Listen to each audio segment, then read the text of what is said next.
Hello and welcome to I-24 News Sports Weekend Edition with some of the best stories we had in our magazine this past week. We begin with a team that already conquered Europe and now completes the domination of the world. Real Madrid won the Club World Championship, leaving South American champion San Lorenzo behind in the final and winning the fourth title in 2014. It's been a great year for the Merengues, and as it seems, 2015 promises to be just as good. Michael Friedman with a story of the world champions. European champions Real Madrid took on the Copa Libertadores winners San Lorenzo in the Club World Cup final in Marrakesh on Saturday. FIFA President Sepp Blatter was among many in attendance, but all the focus was on the field. With Madrid's speed down the pitch, Gareth Bale got the ball, but his shot would be stopped by the San Lorenzo goalkeeper Sebastian Tarrico to set up a corner kick. Toni Kroos had a lovely cross to Sergio Ramos, who leaped up into the air and put the Spanish side up 1-0 to finish the first half. Real Madrid came out after the break strong and in control.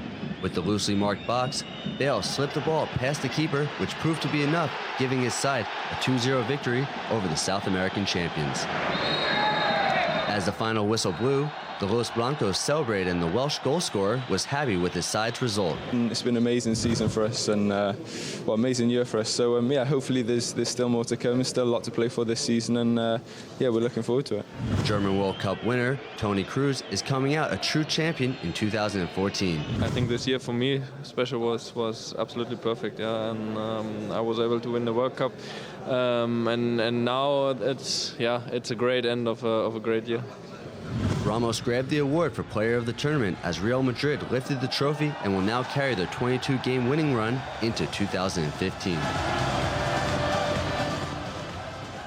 And Michael, you're here in the studio. Thank you for joining us. Yep.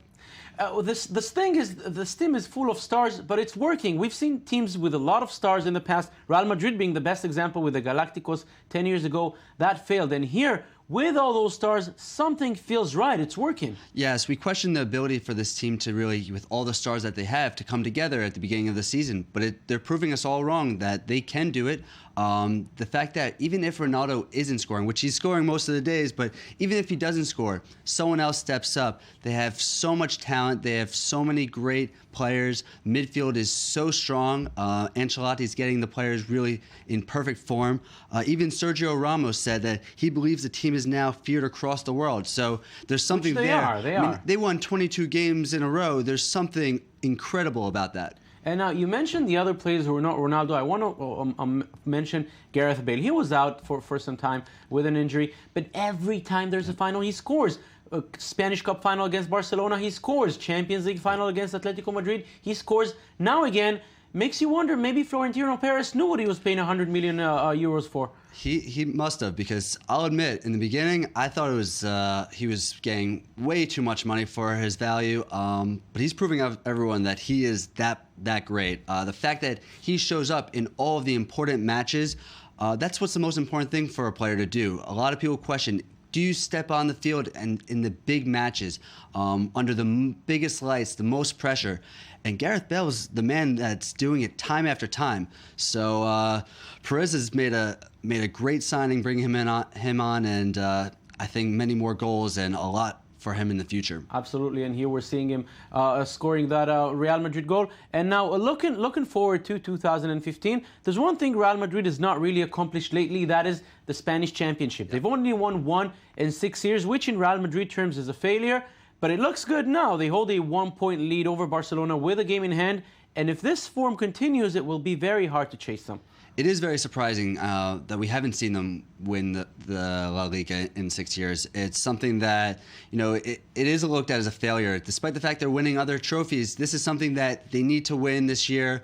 They're going, only a point ahead of Barcelona, so there is a long season left. There's plenty more football to be played. And they have to come to the Camp Nou. They have to come to Camp Nou, which is not an easy place to finish. Vicente Calderon. So there's a lot can happen. But at this point right now, in the form they're in, they should be feeling that they should win it this year. This is their time. And one final thing, all this we're saying now about Real Madrid, we said last year about Bayern Munich, they lost in that semi-final against Real Madrid in the Champions League.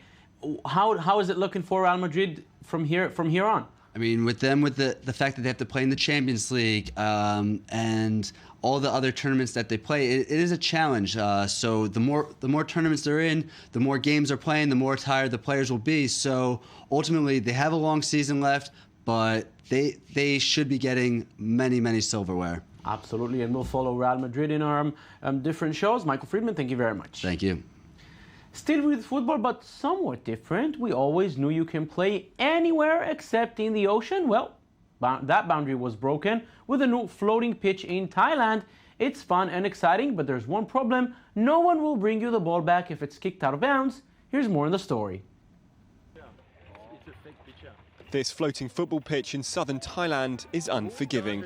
Any mistake and the game has to stop. But since being built, it has helped transform the island community of Panyi. The first version of the pitch was constructed nearly 30 years ago, but was made of wood and was even harder to play on, so the local kids at the time had to look elsewhere. In the past, I played on a sand beach over there. We had to take the boat there to practice. Then we came back to the island and played on a small floating wooden pitch, where we had to avoid nails coming up. It was risky and dangerous, but we had to play on it because we had no pitch. This latest nail-free incarnation was created in 2010 as part of an advertising campaign by a Thai bank. And since the ad was aired, it's become increasingly popular with tourists. And that has helped local restaurants and businesses flourish and stopped all the young migrating to the mainland in search of work. Jobs here are better than on the mainland. The young can find money easier here. They can earn thousands of baht driving canoes. They've got good incomes. There have been a lot of people from outside who've moved here. The population of the island has increased by a third in the past decade. New structures are constantly springing up.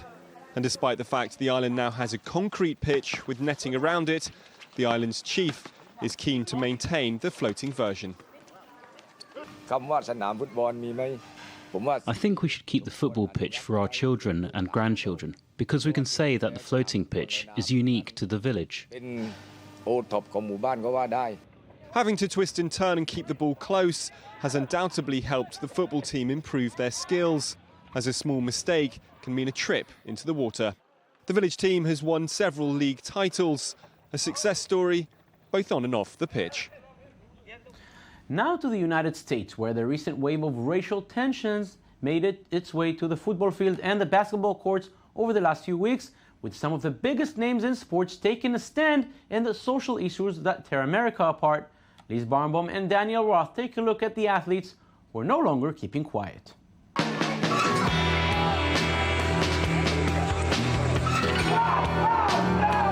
It all started with Derrick Rose in a simple black t-shirt. On Saturday, December 6th, the leader of the Chicago Bulls hit the court for pregame warm-ups wearing an unusual outfit, a shirt with 3 simple words: "I can't breathe." The last words spoken by Eric Garner, a black man who died from being put in a chokehold by a police officer last July in New York. An event that, along with several other police brutality cases, woke old demons of American society. This tragedy is raising a lot of tough questions. There's tremendous resolve here in this city to answer those questions, to get it right, to move forward. Earlier in the month, a grand jury decided not to charge the officer responsible. Protests began throughout the country, and Eric Garner's last words became a slogan against racial discrimination. That message is all life matters. And until the federal government does something about it, we gonna march, we gonna protest, we gonna lie down, we gonna sit down, we gonna stand in the way till we get justice.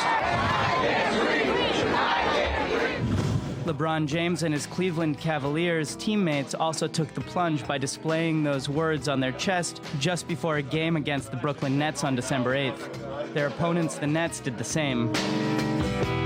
Our society must do better. We need to behave better with each other, no matter the color. The Association Justice League New York City has guided this stand to get a message to a large audience, and it became an even larger audience since Prince William and his wife Kate were at the game. The day after the meeting, rapper Jay-Z ordered another carton to an unknown destination. A few hours later, several Lakers players, including Kobe Bryant, put on the same t-shirts.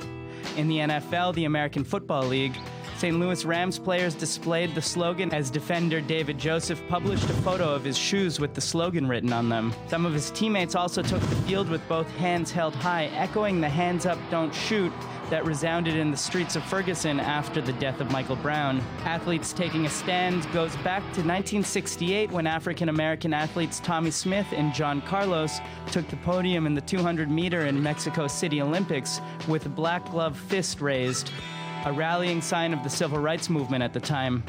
The NBA did not undertake disciplinary action against its players, and the mobilization of black athletes could last long because some NBA giants seemed to breathe. And we're joined in the studio by I-24 News reporter Merav Savir. Hi, Merav. Hi, Jonathan. Merav, we're hearing more of these cases in the United States, so we should expect more action of this kind by the athletes, most probably. Absolutely. Just over the past couple of days, there was another shooting of a black teenager in Missouri, just a couple of miles away from Ferguson, where Michael Brown was shot back in August, and that was the first one that really sparked these riots. They were quiet at first, the athletes. I mean, you didn't really hear anything until the grand jury decision not to indict him in the Eric Gardner case and the Tamir Rice case in Ohio. But now we're seeing them. They're being vocal, and they're kind of taking this into their own hands, saying it could be not any of us, but it's that big of a problem. And they're saying, you know, we're doing this for the families. This isn't as much a political statement as telling the families, we're with you. You're the ones that really matter, and you're the ones who are hurting the most out of this. Not the people who are staging die-ins in the streets, not us on the courts. You're the ones that are hurt the most by this, and this is our way of showing you that we stand by you and we're with you on this. And but you know, the athletes, if we go back, say, to the 80s, even the 90s, the athletes in the United States usually did not take a stand. Now it's changing. Is it social media? Did they just become more active? And should they be the ones doing it? I think it's all of that combined. Social media has given them a different platform that's not on the court, on the pitch, on the field to say what they want to say. When they're on Twitter, they're not on the court. They're not in uniform. They're their own human being, and they can say what they really feel and what they think they need to say. And I think that's also translated once they found their freedom of doing it on the web, and they saw that people are standing by them. Even President Barack Obama stood by LeBron James and the players when they decided to wear these I Can't Breathe shirts. They're saying it's okay for them to do it. They kind of tested the water with social media, and now they're saying that they can do this. Obviously, some people are disagreeing, saying stay in sports, stay in what you know, but for them, this is something that they strongly believe in, that they want to show that they support both the families and the cause, the movement, and they're finally finding their freedom. And as a fan, I say go for it. I say it's absolutely necessary. We're seeing so much in these sports arenas with athletes who are getting in trouble. And for once now, you're seeing athletes standing up for things. Standing for their beliefs. For their beliefs and for a good cause. And I'd rather see that than who's the latest athlete to knock out his fiance. Absolutely, absolutely. Now, you mentioned all this domestic violence. This is obviously something bothering the commissioners. Mm-hmm. They may not be in love with the fact that their players are not keeping to themselves anymore. On the other hand, they were not punished for this, so the commissioners understand they have to flow with it, go with it. Obviously, they're being punished, as we saw with the domestic violence abuses. They are being punished there. They're being punished for the stuff that they deserve to be punished for. But we saw Adam Silver, he said something about it. He said, you know, obviously, we'd rather them wear what they're supposed to wear. Adidas is the NBA sponsor, so they're supposed to wear Adidas gear on the court before the game during a shoot-around. If he would have fined for wearing the I Can't Breathe t-shirt, he would have done it. They can get fined for anything as small as the laces of their pants being out or their shirt being untucked in the back. They can be fined for it, but they didn't get a fine for this. So I think the NBA is showing a little bit of, you know what, make your statement. They haven't been fined so far, but they are showing you can make your statement. We understand you're not supposed to do it, so we're going to go and tell the media you weren't supposed to do this, but we're not going to go after you for it. Now, you have mentioned LeBron James. President Obama mentioned LeBron James. He did not start the wave. It was Derrick Rose, as we have seen. But LeBron James, anywhere he goes, he gets the media attention. Let me guess, it was not because Prince William and Kate Middleton were there. That's not the case. If that were the case, then we would have a lot more names that we know specifically wore it that night, because it wasn't only members of the Cavaliers. Obviously, LeBron James and Kyrie Irving made the headlines because they're the ones who did it, but they weren't even the ones who made the shirts. They weren't the ones that made it possible. It was Jarrett Jack, who played for the Cavaliers last year. Kyrie was his teammate. So he knew that LeBron had liked the fact that Derrick Rose had done it, and that he'd want them also. And he kind of went about this, and Jay-Z's the one who had them made and handed them out. It was Jay-Z's home match. It was in Brooklyn. Absolutely, and it's also the scene of the chokehold, Eric Gardner, where he died from a chokehold. But LeBron James is the biggest name in the NBA, possibly the biggest name in American sports. So obviously, everything he does is going to be magnified times 1,000. So other people wore the shirts, but LeBron James wore the shirt, and that means a lot more than Kyrie Irving wearing the shirt. Even as we could see, Kobe Bryant wearing the shirt didn't gather as much attention as LeBron wearing it. And we'll continue to follow this, because as we're hearing, there are more incidents that may be happening even more. Merav Sabir, thank you very much. Thank you. And that's it for this Weekend Edition. Thank you for watching, and don't forget, you can watch this and every other show on our website at i24news.tv, also on Facebook and on Twitter. Thank you for watching, and enjoy the rest of your weekend.